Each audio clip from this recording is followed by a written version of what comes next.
they expect me to walk away from Luton with nothing, I'll make very sure there's nothing to walk away from.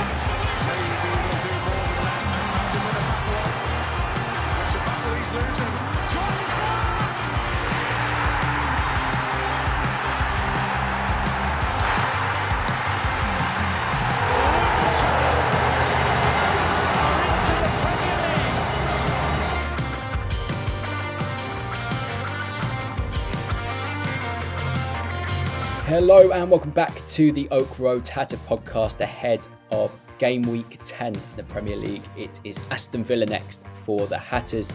Helping me dissect this game, helping me preview this in a bit more detail is Jamie Castle. Jamie, how are you getting on? Yeah, really good. It's a bit alien to preview a Sunday game on a Tuesday. It feels like it's ages away, but no, looking forward to it. It's one of the grounds this season that I haven't done, so looking forward to ticking off Villa Park, one of those sort of legendary English stadiums. So no, can't wait for the Sunday. Yeah, Sunday kickoff. I believe it's our first Sunday kickoff of the season, so that's yeah, I think it is. I can't think of any other one that's come on a Sunday that's fallen on a Sunday yet. So let's see what our Sunday record has in store for us. We face an Aston Villa side that have been banging form recently, but let's start with a little bit of Luton talk, Jamie. We've shown a fair amount of resilience away from home after those first two games where, we keep saying this, adapting to the Premier League, adapting to being in the toughest division in the world. Since then, we've been very competitive in all games, but especially away from home to some of the games we've had.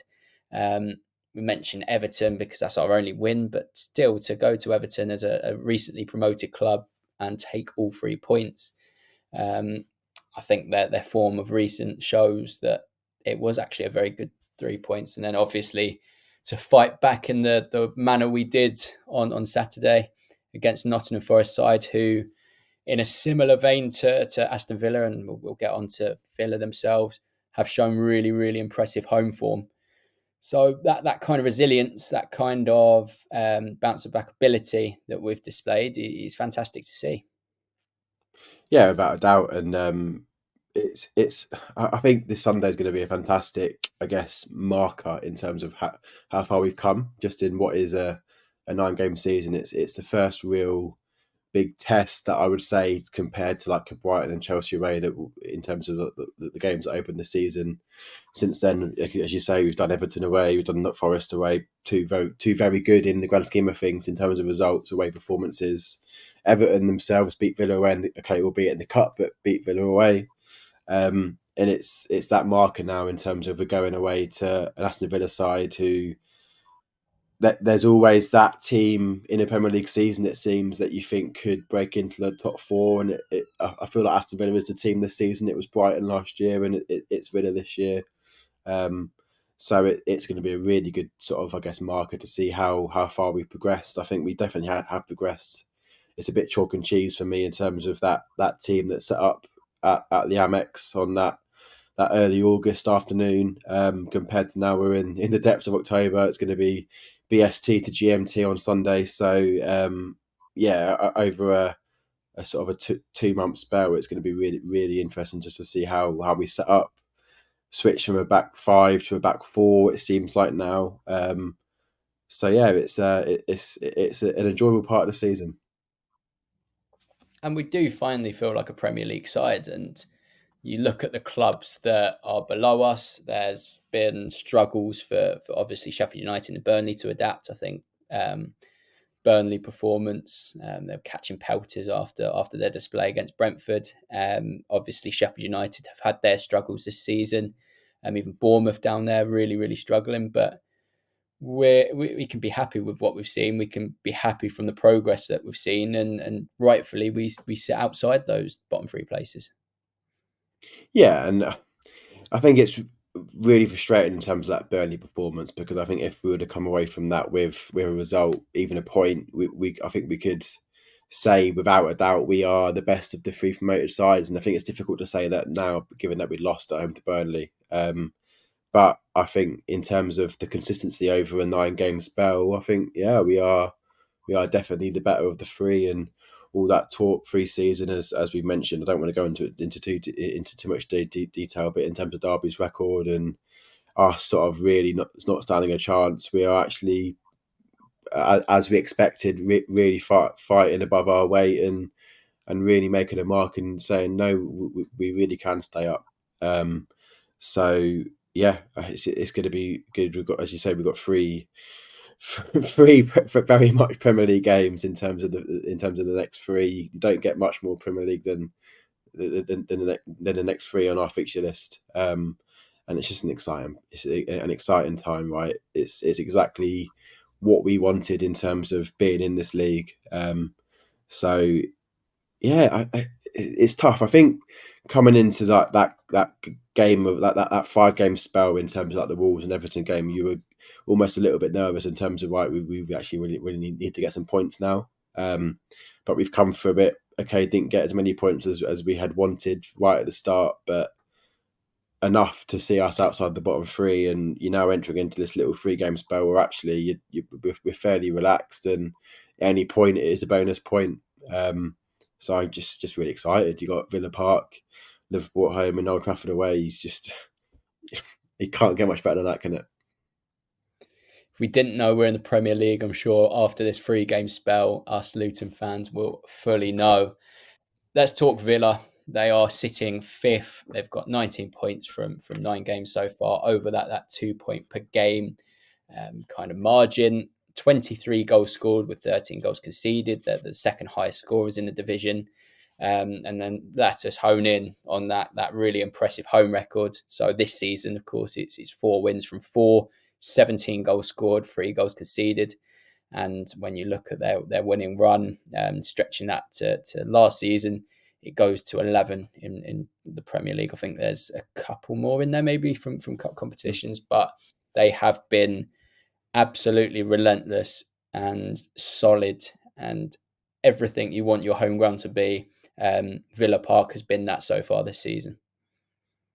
Yeah, they're in incredible form. I think under Unai Emery, he got a lot of stick with his time at Arsenal, but he showed through his stints in Spain how good a manager he was in terms of Europa League and in La Liga in general.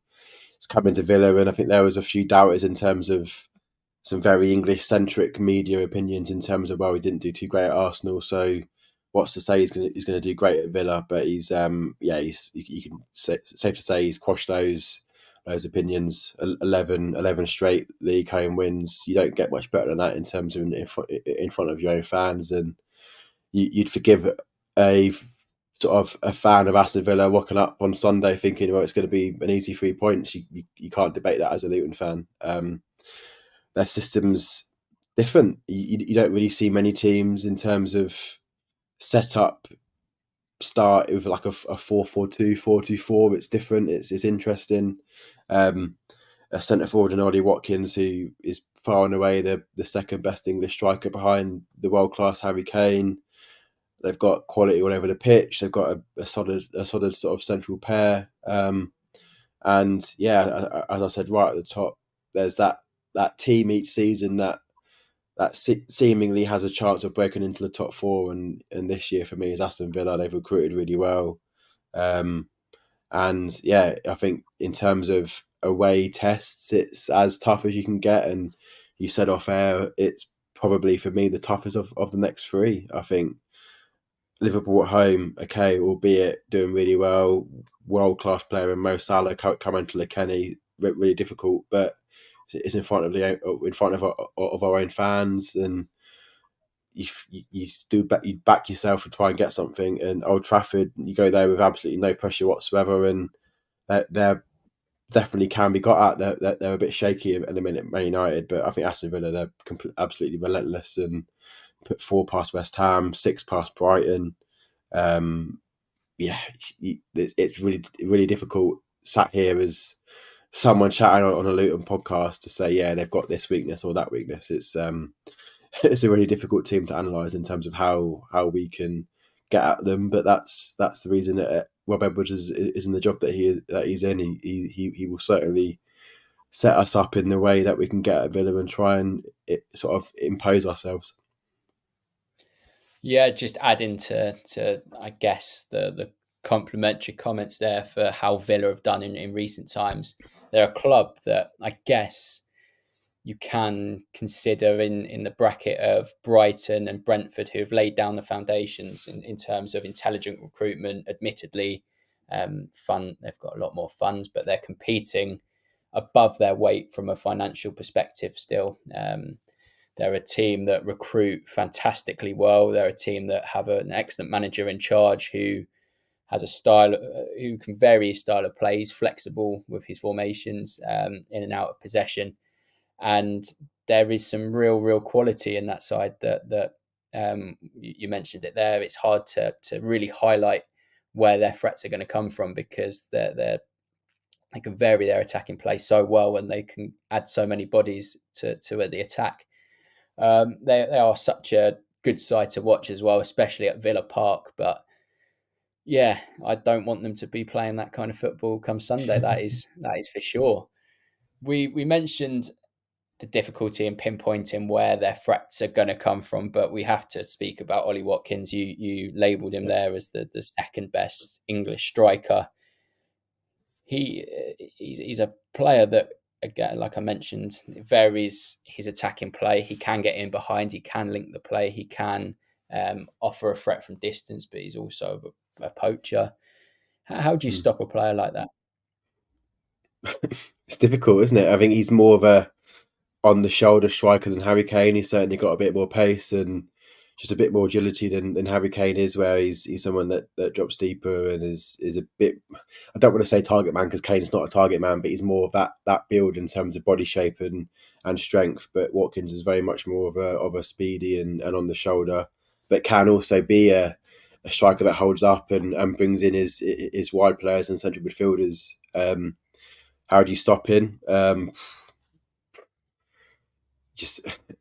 think you just have to double him up. Really, I think you've got Tom Lockyer. You will stay to follow him around all game, and if you've got a back four, you probably double him up with either your other centre half or your respective fullback. But if you put too much on him, then you've got Moussa Diaby as well supporting him, and there's someone that follows Leverkusen. For those that don't know, I've watched Diaby loads of times, and he himself he's lightning. He's frightening, and as someone is like a second striker to Ole Watkins, it's a really good pair. So yeah, I think you probably need some midfield support as well in the camber, whether he drops back and supports and hope you have a sort of, you almost need to just put behind the ball in terms of let Konza and Torres have the ball. You drop Morris and Jacob Brown or Bene to support with sort of Zaniolo and Luiz and Kamara, and then you might need to drop Marvus Nakamba back to support that back four as well. So tactically, it's going to be really interesting to see how Edwards sets us up, because at times we go man to man, and if we do that, then wow, that's really brave, and if we do it well, then that's a really good sign going forwards. But I won't be surprised if we double up on certain players just due to the threat that they do have. And there's plenty of creativity in that squad as well. The wonderful left foot of John McGinn. You've got Douglas Luiz, who comes for, he's got 6 goals, hasn't he, in his last 6 games? It's very impressive record from a centre mid that typically was deeper lying. But yeah, there are, I think the message is there are threats all over the pitch, but at the same time, with what we've shown in recent weeks, with the progression we've made, and players like Barkley and Townsend making an impact from the bench, we still have that element of we can go there and we can get points. It's a Premier League game. It doesn't matter, as we say on this podcast so many times, it doesn't matter what we say about on paper.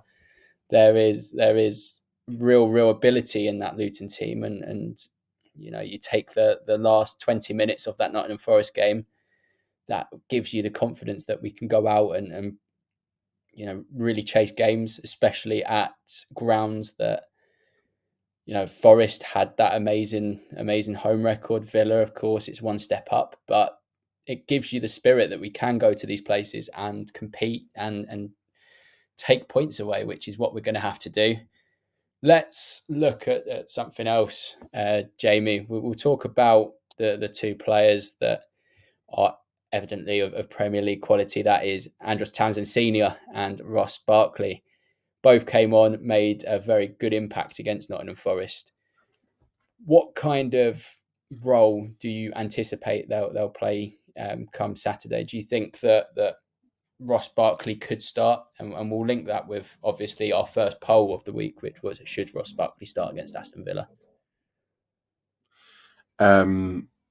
I think it depends on tactical setup. I think in the 4-2-3-1, just to start Ross Barkley means you probably drop Pelly, and if you do that, do you lose a bit of structure in terms of that midfield and solid shape? I think Ross Barkley on the ball is, I think you can't debate, is ahead of Pelly in terms of Premier League ability and what he can provide going forwards. But what he gives you in that, he probably lacks a bit in the press and in terms of that structure, which Pelly does give you. So I think if Barkley starts, then does that mean you change a bit of the shape? Do you go back to the back three and go to sort of almost the 2-1-2 up top? Which if you do, then that is interesting because you're probably trying to outnumber that midfield and win the midfield battle with the sort of the three central midfielders against sort of Kamara and Louise, who are fantastic midfielders, probably a bit more industrious than most. As you say, okay, Douglas Luiz has scored 5 and 5 or whatever he scored as a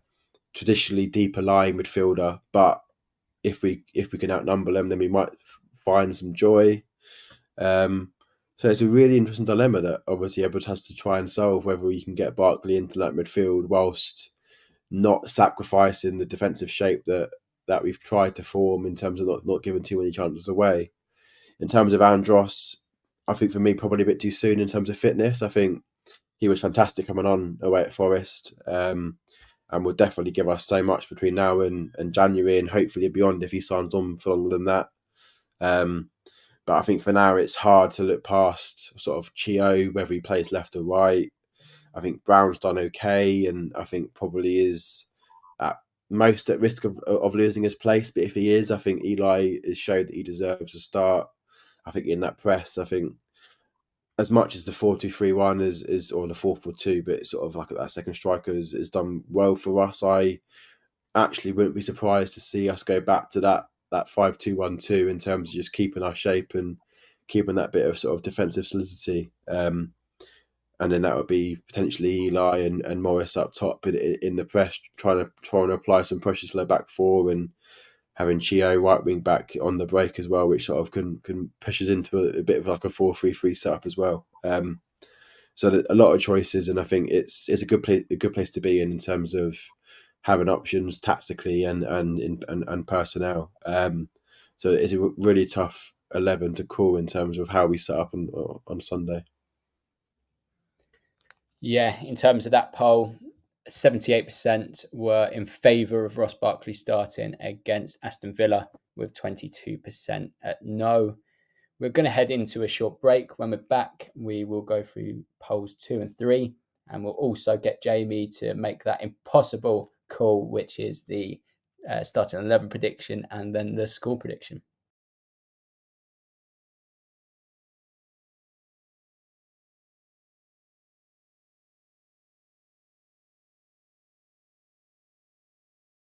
We are back for part 2 of today's episode ahead of Sunday's clash against Aston Villa. Just thinking about the first part there, Jamie, it's all been quite gloomy. We're bowing down to how good Aston Villa have been. I promise you, there is a chance Luton can win this. there's more than a chance Luton can win this. Luton are defiers of odds. We're defiers of absolutely everything in football, and that's exactly why we're in the Premier League. Let's go to poll 2. Poll 2 was, has Tiedemann Mengi cemented himself as a starter at Luton? We done this basically if all options were available. Has he shown enough to cement a spot in that starting three? It's a very, very close one. We had 52% at yes, and we had 48% at no. Jamie, he's made a very positive start to life at Kenilworth Road, still very young, plenty of potential, and that ceiling is incredibly high. But do you think he's done enough so far to warrant a call that he would be in a starting 11 with all players available? I'm going to go with the 48% no. I think I agree. He's started well on the whole. I think he's made a few mistakes, which is absolutely understandable. I think he obviously lost Chris Wood for Forest's second at the weekend when he needs to just get in front. And I think if that was a Lockyer or a Burke, then maybe they probably stopped that second goal. I think if everyone's fit, right, I think it's really difficult to say that he starts over two of Burke, Lockyer, Bell, Anderson. I mean, you've got 4 centre-halves there.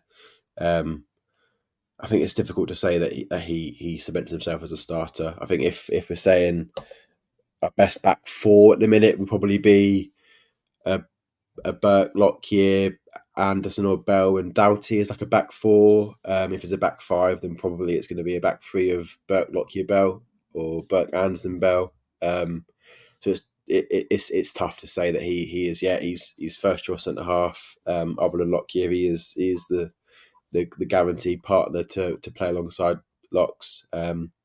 So no, I think there's not done enough. That's not to say that he's not been awful. I think he's been good. He's made mistakes, but you think hands up, he's 21 years old, first full Premier League season, completely gets a free pass on the whole this year in terms of mistakes because of his age and his experience and what we brought him in to do.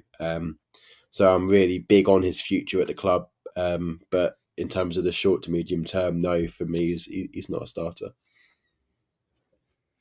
I think I'd agree with you there. I think performance-wise, considering where he was when we got him and what he's shown so far, I've been really, really impressed. But when you consider, as you mentioned there, the options that are available, Burke has seamlessly made that step up to Premier League. He's been awesome, I think, so far. Lockyer and Anderson, I think that's the battle for the two more central role. And then obviously Amari Bell on the left-hand side.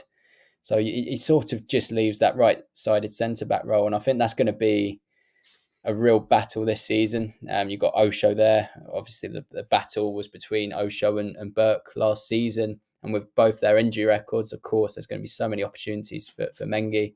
There's going to be so many opportunities now that Burke could be injured for a fair bit of time. But I think what we can take away from it so far is he's progressing at an exciting rate and he's adapted to Premier League football probably quicker than I would have thought.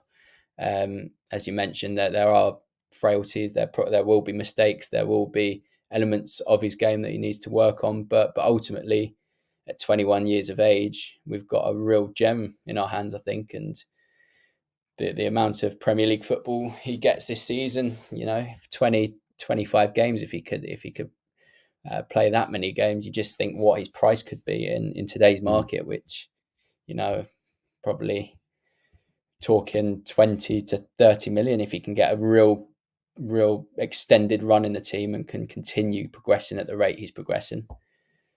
Let us go on to poll 3, Jamie, and that was, are the next 3 games all 3 hits? And again, it was a very tight one. 52% at yes, they agree that the next 3 games are all hits. And there was 48% at no. And just to remind you, it is Aston Villa away, Liverpool at home, and then Manchester United away. Where does your head lie? It's tough. I mean, I saw someone's replied to that tweet in terms of not liking the term 3 hits, and I think I completely get where that person's coming from, because it's really difficult to almost be a fan and go into the 3 games and expect 3 defeats. I mean, I'll be doing all 3, and to go into the 3 games and saying, yeah, we're going to lose is the difficult thing to stomach, especially after the I guess the run of seasons we've been on as sort of that confidence to Premier League journey. But I think fundamentally these 3 games aren't going to define our season, right? If we come out of the next 3 with 0 points, as long as we put in performances that you're proud of in terms of not looking out of place and really battling and competing, and I know we'll do that because that's a sort of team and the club that we are and have been over the last decade or more. I think any point in the next 3 is a bonus point, and if you're saying that to yourself, then I think that comes under the definition of free hit. If we get a point away at Villa or a point home to Liverpool or a point at Old Trafford, you're buzzing by that. Like you are really, really happy with that outcome. So yeah, it's tough, despite what I've said in terms of not liking that phrase of calling it a free hit, and it sort of almost is down before you out sort of thing. I think it is, and it's tough in the mindset, because before you think, oh, a point out of 3 is not good enough because you're against teams at the top end that are going to be relentlessly winning. But we're now in a battle where you're against a Burnley, a Bournemouth, a Sheffield United, and Everton, and the like, that aren't going to be getting points at a rate of 2 points a game that we're used to over the course of the last 10 years. It's Burnley v Bournemouth at the weekend, so one of those teams are going to gain a point, or maybe 3. So yeah, that they could go in the grand scheme of things, but it's a 38 game season, so you need to look at it across a marathon. And yeah, a point out in the next 3 would be absolutely acceptable, no matter who it comes up against. Yeah, as that comment you alluded to, I think it depends on your own definition of free hit. In my eyes, I think you can look at it as, if after the 3 games have happened, if you look back at it and think, you know what, we got 0 points, but we battled well. We showed good glimpses. I think that could potentially be classed as a free hit. Games that you're not too disappointed that you haven't taken points from, but you can be spirited by the displays. But yeah, I think I would have lent towards no, just because I think free hit to me suggests result and performance. I want to compete in these 3 games. I want to again show progression in performance. So in that respect, I would have lent towards no. But as you say, Jamie, it comes down to probably our own definition of what a free hit constitutes as. So yeah, I think that's where my heart would lie. I think we've mentioned it there. We mentioned it when we were speaking about the Villa game. That one for me is the toughest of the 3. It probably goes in order then Liverpool. I generally I look at Manchester United at the moment, and they are a team that are, I'm not going to say there for the taking, because we have to respect Manchester United, the stature of the club, but they are the team that are struggling the most. They're a team that have had their internal issues as well. Against Sheffield United played quite well. I think they created the better chances, especially in the earlier stage of the game. And if you see another team do that, you sort of, another club that's seemingly placed in your own level, then you start thinking, what can we do when we go there? And you just think it's going to be absolutely buzzing by the time we go to Old Trafford. And imagine we take a point against Liverpool, how good the feeling will be going into that game. So yeah, I look at that Manchester United game and think there is the biggest potential of getting something from there, compared to the other 2 games that we've got coming up. Let's turn our attention back. I think just to sorry, Boo, just to add to that free hit thing, I think there's no underestimating how big goal difference is. I think you're sat here, I've got the table in front of me, we're 9 games in on -9 goal difference. You've got Burnley on -16, Bournemouth on -14, Sheffield United on -17. Like, as long as we don't come out of the next three with minus 15, 16 plus goal difference, like I think you have to say fine, because I think it will come to next May and it really could come down to goal difference. If you look at the teams at the bottom, you probably say it's the 5 teams at the minute in terms of Everton, us, Burnley, Bournemouth, Sheffield United. There's other teams that could come into it. You got Forest, Brentford, Fulham, etc. that could come into it. But there's the 5 teams at the bottom, and it's such a tough division, and I think it can come down to goal difference. So if we can come away from Villa and it's only 2-0, given the context that it's 6-1 against Brighton, 4-1 against West Ham, 2 very good Premier League teams, if we can come away and as you say, come out with a good performance, we've battled, we've competed, scoreline's respectable. Because Brighton away, I think we battled, we competed, but the scoreline being 4-1, that did hurt. I think it wasn't a 4-1 game. And although as a performance, game 1, we were pleased with the performance, it wasn't nice to say that it was a 4-1 game. So if we can play that game again and it was a 2-1 game, I think you'd be even more buzzing for that. Not buzzing. I think buzzing's a really wrong. Like I think that word is probably the wrong word to use. But you'd be satisfied with coming away 2-1, 2-0, good performance. So it really is getting into that level of detail at this stage. Let us move on to back to the Villa game. Let's go through your starting lineup for Sunday's game. So yeah, probably a bit different. I really do think we're going to potentially switch back to a back 5 against Villa, given the task at hand and given, I guess, the matchups that we need to deal with. I think that midfield is going to be really interesting, and we're going to need to try and probably add an extra body in there for me. So I'm going to go back to like the 5-3-2. I'm going to go back 3, subject to injuries of Burke, Lockyer, and Mengi, just because Bell's out, Anderson's out. I think too soon for Osho. I think he played an hour in the development game this week. So that's my back 3. Wing backs of Benny and Doughty. Potentially Kabore, but I just feel like if it is a 5-3-2, and given who I want to play up top, we need to get Ogbene in there somewhere. So I'm going to play him at right wing back with Doughty left wing back. Midfield 3 of Nakamba, Pelly and Barkley, just to get Barkley in the side, add that bit of quality on the ball. So on the break, when we do win it back, we have that ability to play in Ogbene and play in our forward line, which is going to be Morris and Eli. I just think that's the right balance in terms of midfield structure, defensive structure, and then on the break to have the pace of Ogbene, and then I guess the hold up play of both Morris and Eli with each other, that partnership that worked so well last season, and the quality of the ball of Barkley and Doughty on the left set piece threat as well. I just think for me that's the right all round balance to go to Villa and almost try and get that smash and grab 1-0 win. I'm really, really struggling with this. Obviously, with no team news as of yet, it makes it more difficult. As you say, that the Burke situation is an interesting one at this stage.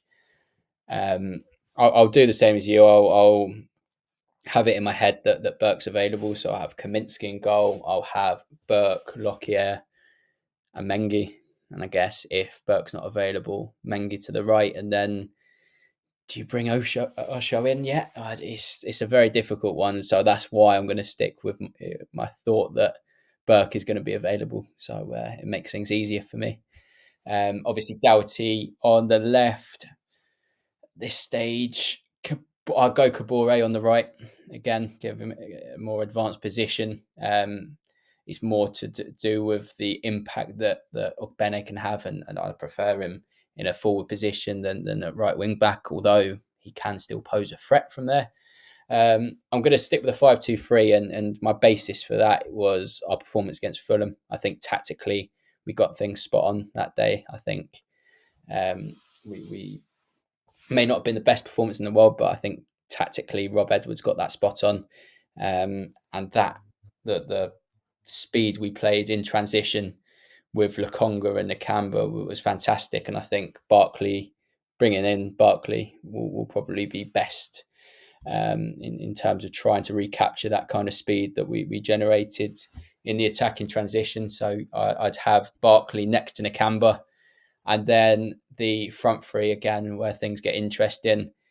Left wing or Bene, because I think that partnership that him and Doughty have is absolutely frightening for any defence in this division. Regardless of how strong we think Villa are, they will continue to test that defence. Morris centrally, and then it's the right wing decision. I'd love to say Townsend, because I think he showed real positive glimpses against Forest, but I think we're going to have to manage him carefully given the injury situation and the fact we cannot really afford to have another long-term injury at this stage. So I'll go for Chong, just about Chong over Brown, but that's again another real battle. But it's getting to that point of the season where these become really difficult and sort of enforced by injury, but also I guess enforced by form of players and the fact that we've got real competition in depth, which is fantastic to see, especially at the level we're at now. Two different formations there and a few different players involved in each team. The all-important part now, Jamie, let me hear your score prediction. Just want to caveat in terms of as you said, this pod has been it seems like it's been very down, but I'm actually I'm really excited for Sunday. It's going to be a good game, and it's going to be a tough test, but I'm just looking forward to seeing how it plays out and really excited to see how we play in terms of the game and the level. I do think we'll lose. I think we'll lose 2-0. But I think we'll come away. I think we'll be really satisfied with the performance. I think again it's going to be fine margins on the wrong side of them. But to come away with our heads held high against a very strong Villa side who really can break into that top four. As I've said, put 6 past Brighton, 4 past West Ham. So to limit them to a 2-0 win with a good performance, I'll be satisfied with. I'm going to go with that. Yeah, similar line of thinking. I think it'll be a strong performance, but I think Villa at this stage at home are an absolutely wonderful footballing team. I'm going to go 3-1, but I don't think we'll do ourselves any injustices. I think we'll perform well. I think that we'll have good moments, but ultimately I think Villa will be a bit too much, and I guess that is respectable. And it feels weird considering going from Conference to Premier League. Speaking about a team and saying, we'll take a defeat, but the good thing, the good element of it all is how Rob Edwards sees things. We mentioned it in the last pod about him physically going 1 point, and I think it just shows the ambition he's got, and he will 100% be going to take points from this game. And I think that's what we have to admire as Luton fans, that we've got a manager at the helm that will seriously believe that he knows how to get points out of games, and that's something that I love as a Luton Town fan at the moment. Well, a big thank you to you, Jamie, for coming on today. A big thank you to everyone else watching and listening. We'll be back with our usual Monday episode after the Villa game, reflecting on that. And then it will be looking ahead to Liverpool coming to Kenilworth Road. Until next week, it's goodbye from us.